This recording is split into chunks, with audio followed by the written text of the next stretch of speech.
Hello, everyone. Hi, I'm sorry. I'm a little bit late. 10 minutes late. Sorry. Anyway, hi, English readers. And welcome to this new live read along. This is a March live read along. And in March, we are reading Wuthering Heights. I don't know if it's something that you already know or if it's a book that you've heard before or if it is very new to you, but it's considered as a classic of English literature, and it's been written by a woman, Emily Bronte, of course, a woman. It's written by Emily Bronte, and she is part of the sister clan of the Bronte sisters. She only wrote that novel. After that, she only wrote poems and short stories. So it's very unique and treasurable book or novel, I would say. So here is the adaptation of the original version, which is this here.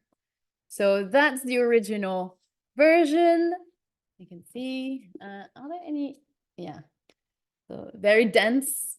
So this is the original book, I mean, in English, in the original version, and this is the adaptation. So as you can see, there's a big difference.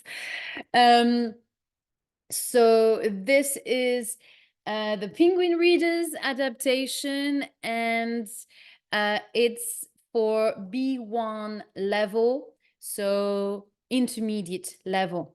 So if you have a if you're a beginner, but on the higher end of beginners, if you know that you have an A2 plus level, then it's going to be good for you because it's going to be a bit challenging, and this is going to help you get into B1 and enter this new category of intermediate and not being a beginner anymore and being more like a beginner intermediate. So this is level 5, and it's for intermediate level. And as I'm gonna quickly do the overview of the book. So 14 chapters. So similar to Girl, Women, Other that we have read last. Oh no, on Little Women had also 14 chapters. This is quite current, quite common, not current, but quite common. I've noticed in these adaptations to have 14 chapters, especially once you reach intermediate level 5, it seems like it.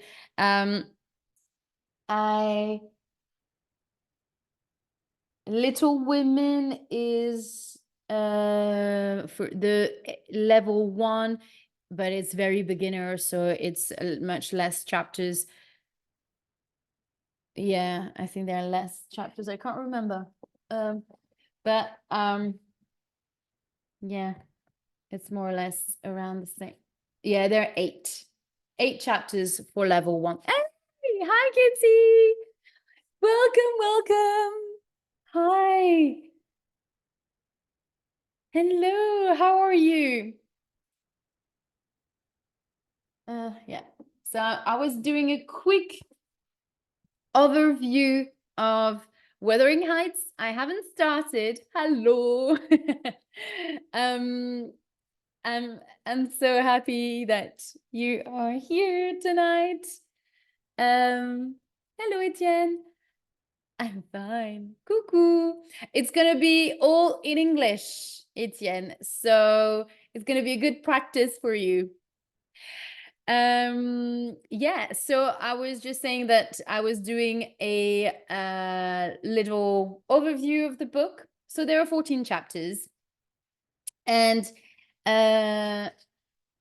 so here I'm good, thank you. And you, how are you? So here you've got some notes about the story. So I'm gonna read that. So we're gonna get some information in terms of there's a lot of information about the vocabulary. And then some before reading questions.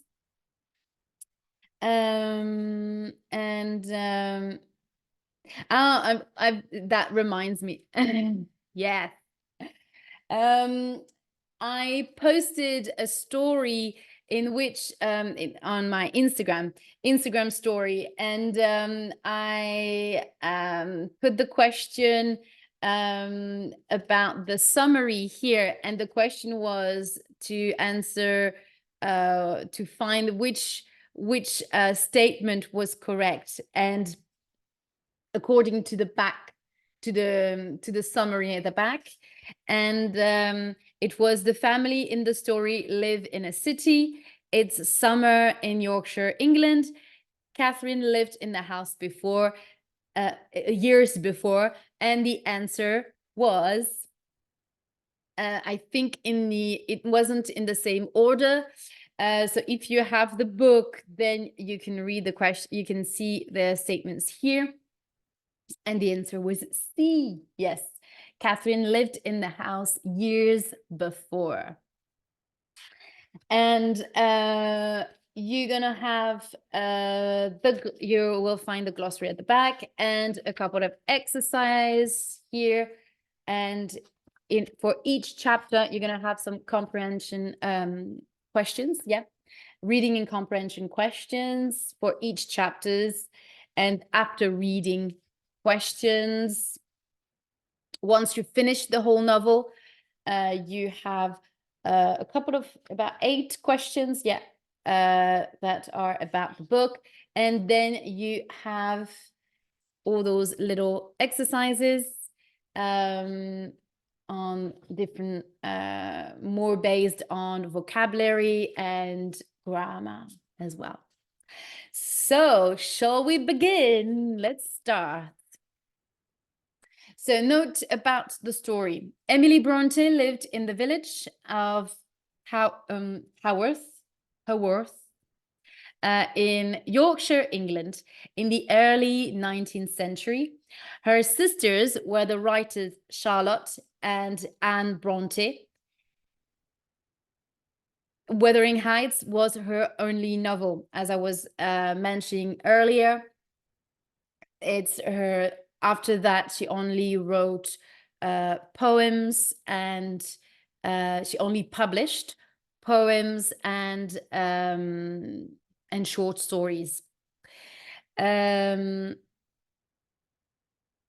Charlotte Bronte is quite famous. Hi, Ada. Welcome to this live. I'm glad that you're able to join. Even if it's maybe for a short time. That's so nice that you're able to join today. Charlotte Bronte is known for the novel Jane Eyre, and Anne Bronte is known for the tenant of Whitefell Hall. I'm not familiar with that novel. I'm so happy, yay! I hope you had a nice day and you're ready to dig in and to read the story together. I haven't started reading the chapters. Hello, Lazari. Oh, I'm so sorry if I mispronounce Lazariad Torme. Lazariad. I don't know. I'm so sorry about my mispronunciation. But welcome to this live. Hello. Um, so I'm just about to read the note about the story. And I was just saying that so Emily Bronte is the sister of Charlotte and Anne Bronte, and they are all three writers. And Charlotte is very famous. Lazarillo de Tormes. Is it? Oh, it's a novel. Interesting. Thank you. I didn't know. Okay. But so what's your name? Maybe it's better if I call you by your name. Maybe it's gonna be easier. So it seems like you're a fan of that novel. Yes, it is a bit late here in Turkey. It's supper time. Oh, wow. Yes, because I remember it's 2 hours ahead. Are you Italian? Oh, okay. Nice. So what's your name? So yeah, the two sisters are also writers, and Charlotte. Valeria. Hi, Valeria. Welcome. Because I've seen you a couple times on live on my one of my lives. So thank you for joining. Um, I'm glad that you seem to be interested about what I'm doing. And do you do you know this novel? Um, Let me know. And what's your level in English? And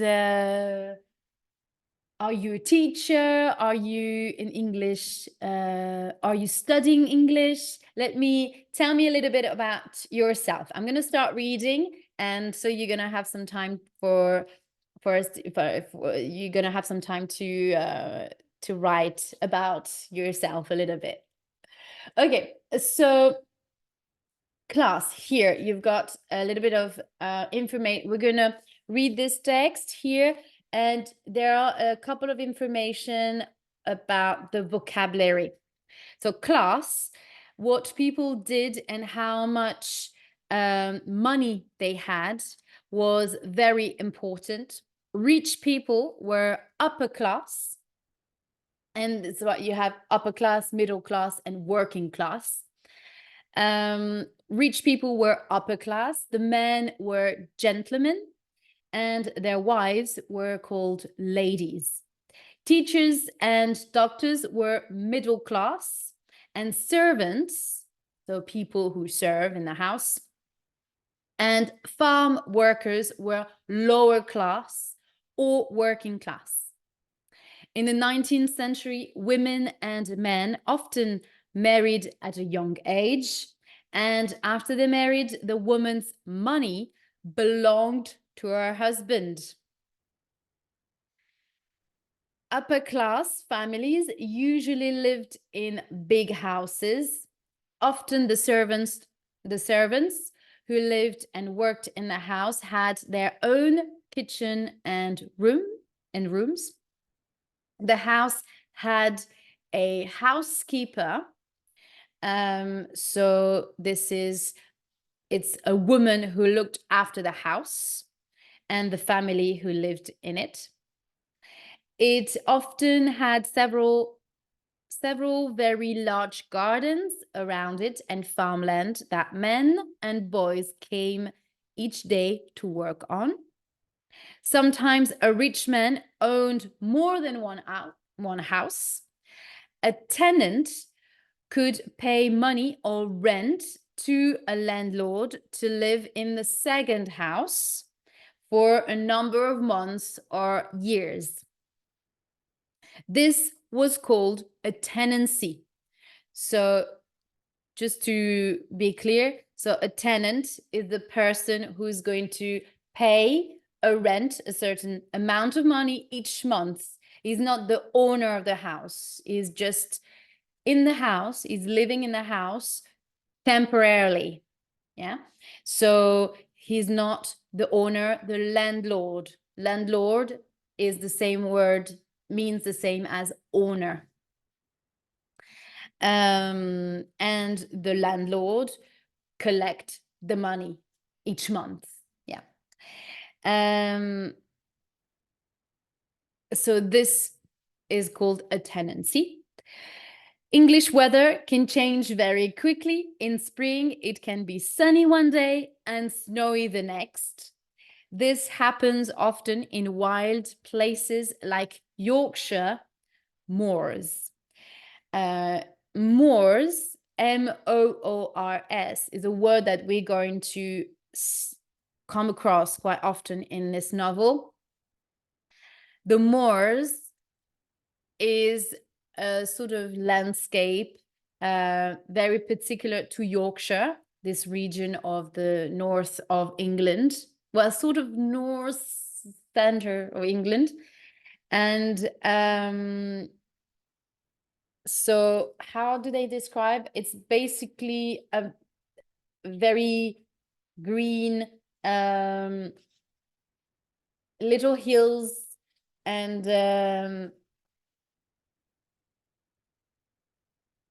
how they describe it?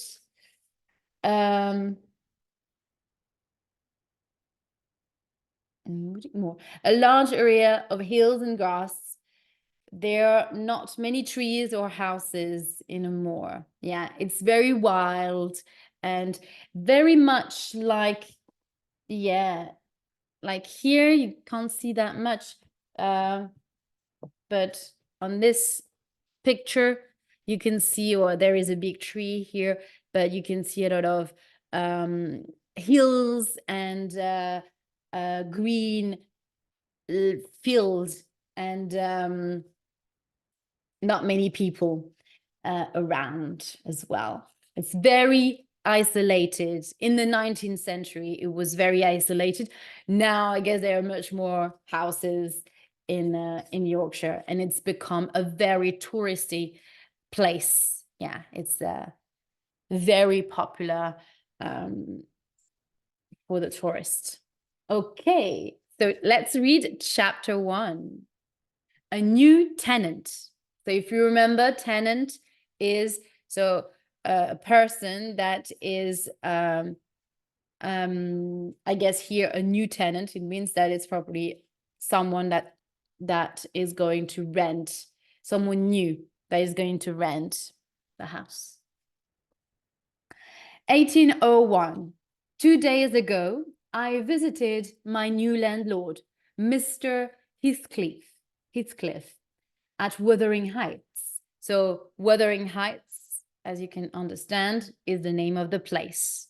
The house is called Wuthering Heights. I rode across the moor in a cold November wind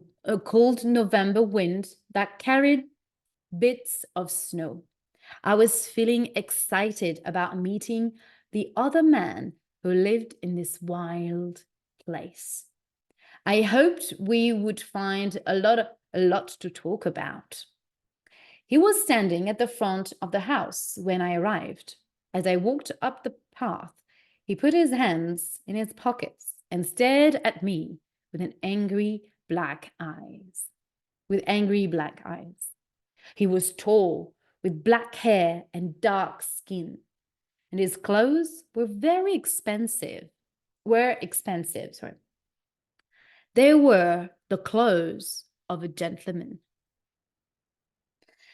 Mr. Heathcliff, I said. He nodded his head, but did not smile. I am Mr. Lockwood, your new tenant, sir. I have just moved into Thrushcross Grange. I want to introduce myself. Come in, said Mr. Heathcliff. But he said it quickly, and he did not seem happy to see me. Then he shouted, Joseph, take Mr. Lockwood's horse and get a jug of wine. So jug of wine is like a carafe, I don't know if you use this word in English, but anyway, a jug is like you've got the bottle of wine. I mean, it's like a big container. I don't know how to say. When you want to pour, it helps to pour the wine. It's like you pour the whole bottle in a big carafe, in a big jug. So you pour the wine, and then you pour the wine into a glass with this. That's a jug. I hope I made myself clear. Otherwise, you can find jug here. Maybe it's better described in what I've done. Oh my gosh, I'm so not very good. Jug. You put water, milk, or wine in a jug. You use it to put a drink into a person's glass. To put a drink into, to pour a drink. I wonder if I made a mistake here. Anyway, a servant appeared from a door. He was a very old man with thin arms and legs. I reached out my hand to him, but he did not shake it. He had an angry look in his eyes. As I followed my landlord into the large house with its thick stone walls and thin windows, I noticed the date, 1500, and the name, Hareton Earnshaw. Hareton Earnshaw, above the door. I knew that wuthering was a Yorkshire word meaning the blowing of the wind in the moor. So wuthering is the blow, means in Yorkshire, probably an old English word, the blowing of the wind in the moor. So in one word. It reminds me a bit of you've got the word whispering and or whistle. It feels like it's the sound of the wind. Because I have now seen how high the house stands on the moor, I understand its strange name.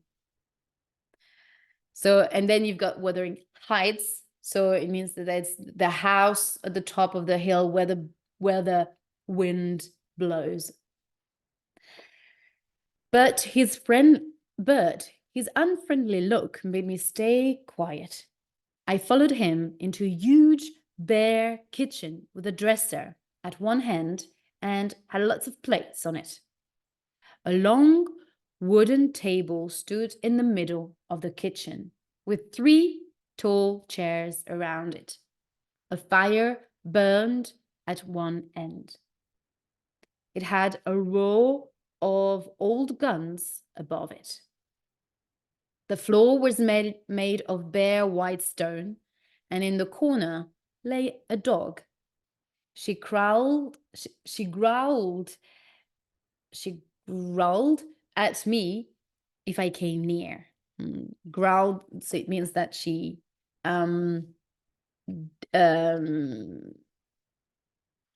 made a sound that wasn't friendly, I guess.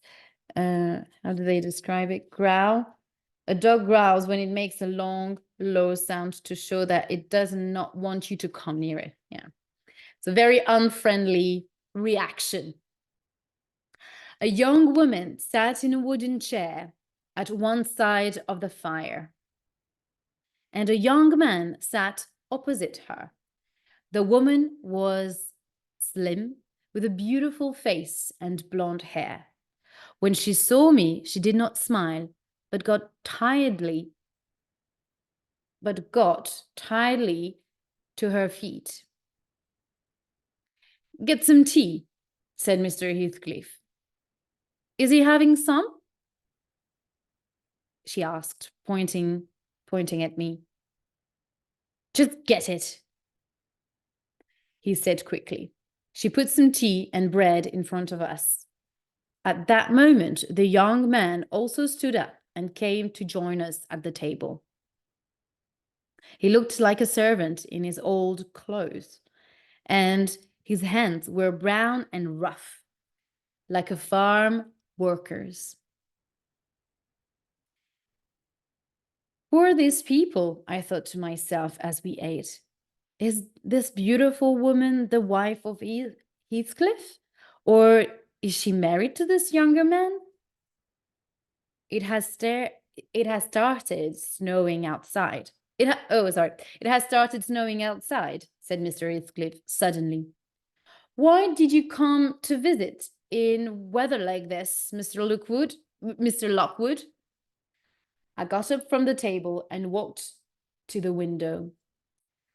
Outside, the sky was now black, and the air was thick with snow. It fell onto the garden and low stone walls. Around the house, the moor was slowly turning white. I will need someone to help me find my way home. I will need someone to help me find my way home, I said, or I will get lost. Take the road that brought you here, replied the woman. That is the best advice that I can give you. I turned to Mr. Heathcliff. Could your son... He's not my son, said Mr. Heathcliff quickly, and laughed. Hareton, go with Joseph and put those sheep in the barn before the snow covers them. So here you've got a little picture. So you've got Heathcliff here at the presiding at the middle of the table, like at the end, of the table, like he's, you understand that he is the owner of the house, and that's Mr. Lockwood, the new tenant who came to visit Mr. Heathcliff, and the little girl that doesn't really seem to be okay, as you can see. She looks very sad and a bit miserable. And then the little boy here that that seems to be working outside, putting like getting dirty with his hands and everything. So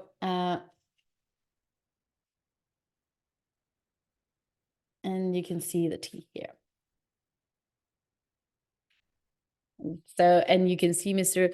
Heathcliff that doesn't seem to have a very happy face, not either. So all three are very kind of gloomy, and they have a very dark expression on their face. And Mr. Lockwood, that you can see much more doesn't seem as doesn't look angry on his face, but more like someone that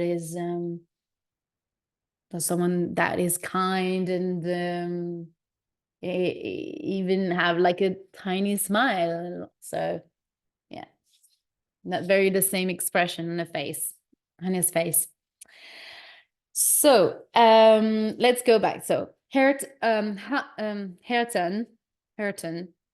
I'll go with Joseph and put those sheep in the barn before the snow covers them. But how will I get home? I asked the woman again as Hareton and Joseph left. Who do you want to take you home? She replied. I can't go. They will not let me. There is Mr. Heathcliff, Earnshaw, and Zillah, the housekeeper, and Joseph. But none of them will take you. Are there any boys who work on the farm? Could one of them take me home? No, she replied. Then I must stay here, I said. I can't ride alone on the moor in this snow. Then learn it as a lesson. Oh, that's Mr. Heathcliff. Then learn it as a lesson, shouted Mr. Heathcliff. You have to plan journeys on this moor in winter. I don't have rooms for guests. If you want to stay, you must share a bed with Hareton or Joseph. When I heard this, I felt very angry with Mr. Heathcliff, and I wanted to leave Wuthering Heights immediately. I got up and pushed past him, throwing open the kitchen door. I walked into the garden to find Joseph holding a lantern. I immediately pulled it from his hand. I'll bring it back tomorrow, I said. Mr. Heathcliff, he's stealing the lantern, shouted Joseph. Get him, Gnasher. Get him, Gnasher. Get him off. The next moment, I heard growling, and then I felt some dogs on me, pulling me down. I could not move until Mr. Heathcliff pulled them off me. Then I jumped up quickly, feeling angry and frightened. Suddenly, my nose began to bleed. Bleed is where you've got blood bleeding. So probably the dogs scratched him on the nose.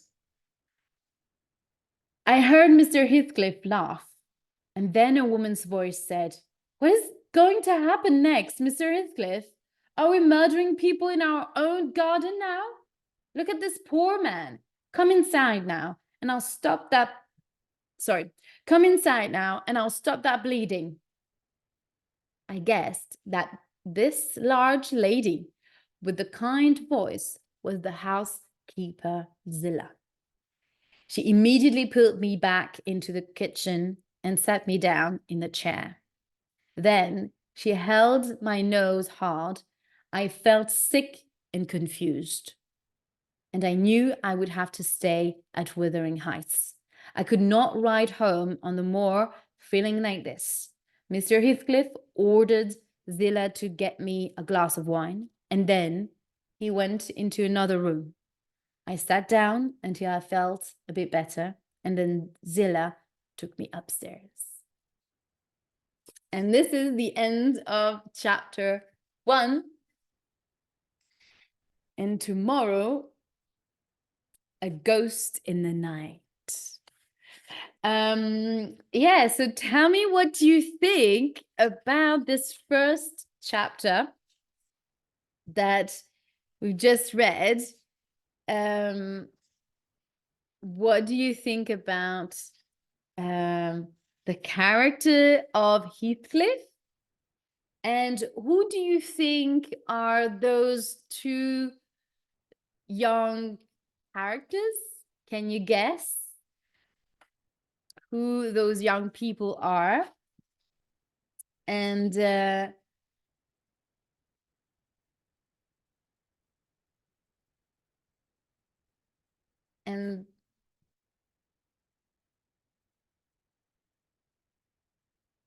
what do you think about those characters and this new tenant, Mr. Lockwood?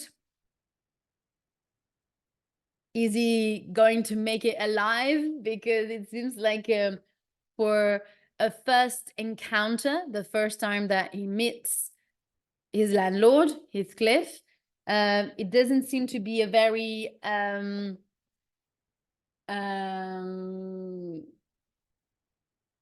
positive or a very, I would say, a very joyful encounter, not very pleasing.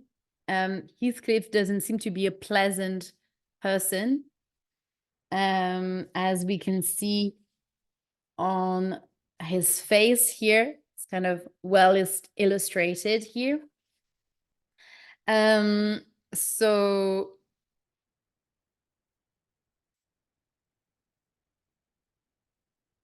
the beginning of this novel seems to be doesn't seem to be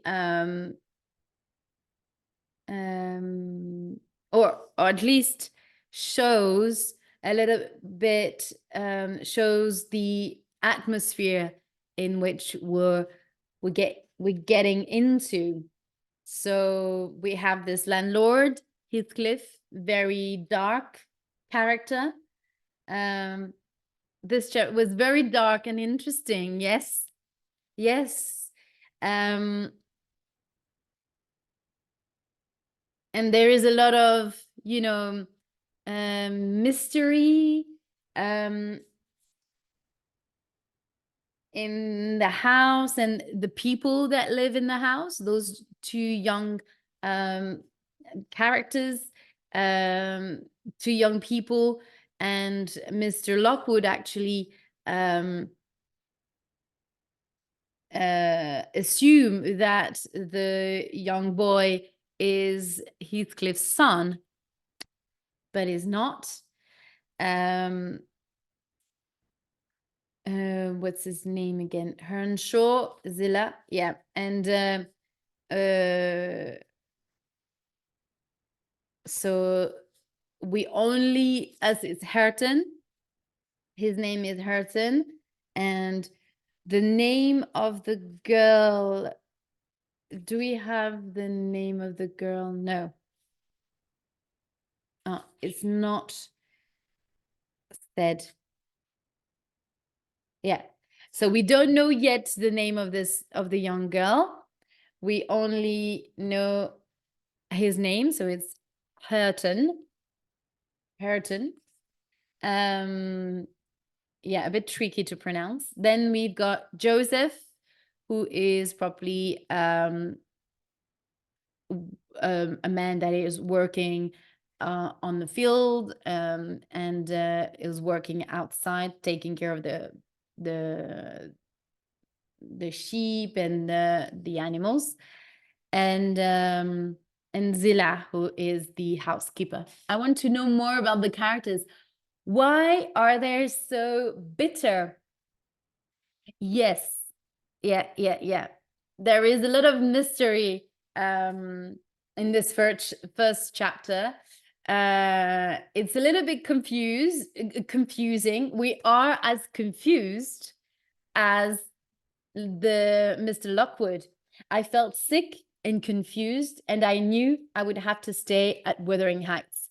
So Emily Bronte, the author, puts us in the same position as Mr. Lockwood, who's just arriving in this house to meet his landlord, to get to know him, and all he gets is being bitten or being attacked by his wolves. His not wolves, but his dogs, and he's kind of stuck in his house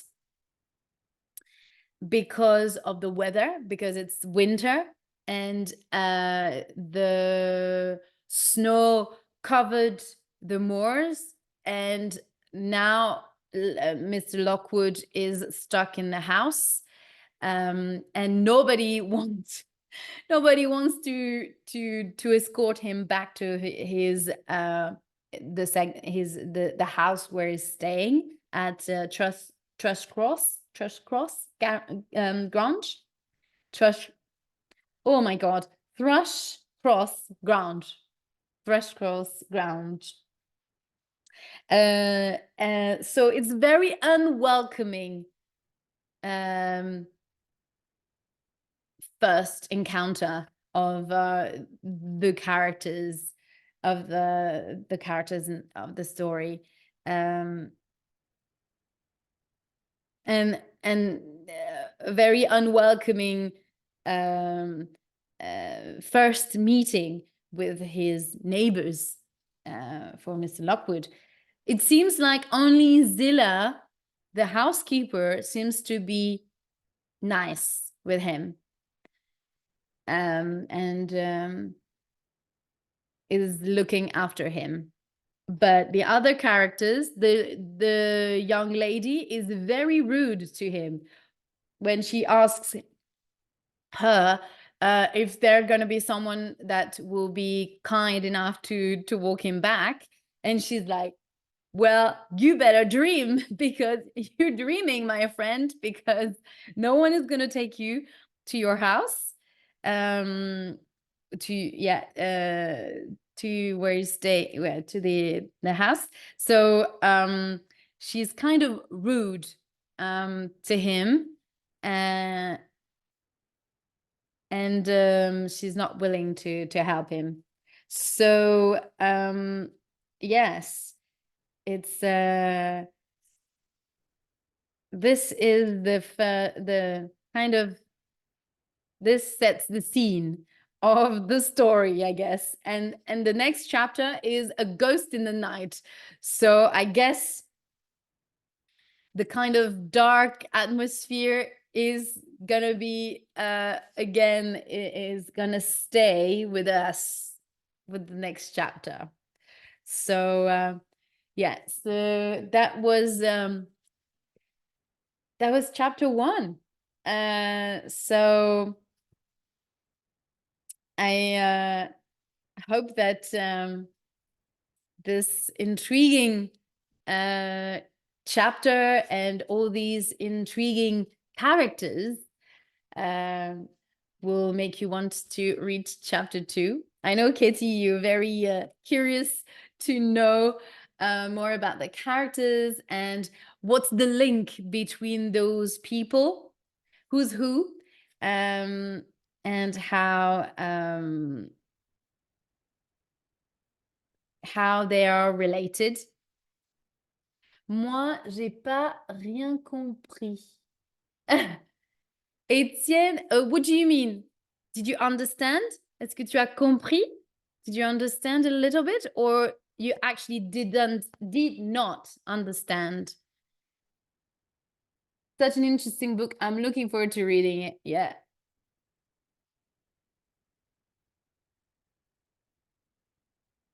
I don't know if Etienne is still there. Ah, yeah.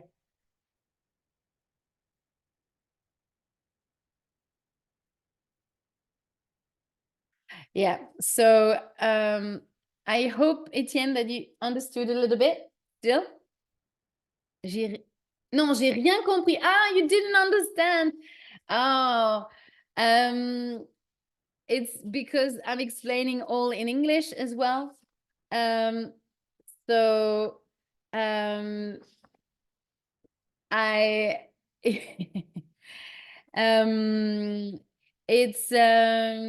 it might be a little bit more a little bit difficult for you. C'est peut-être un peu difficile pour toi, Étienne, vu que c'est un niveau B1.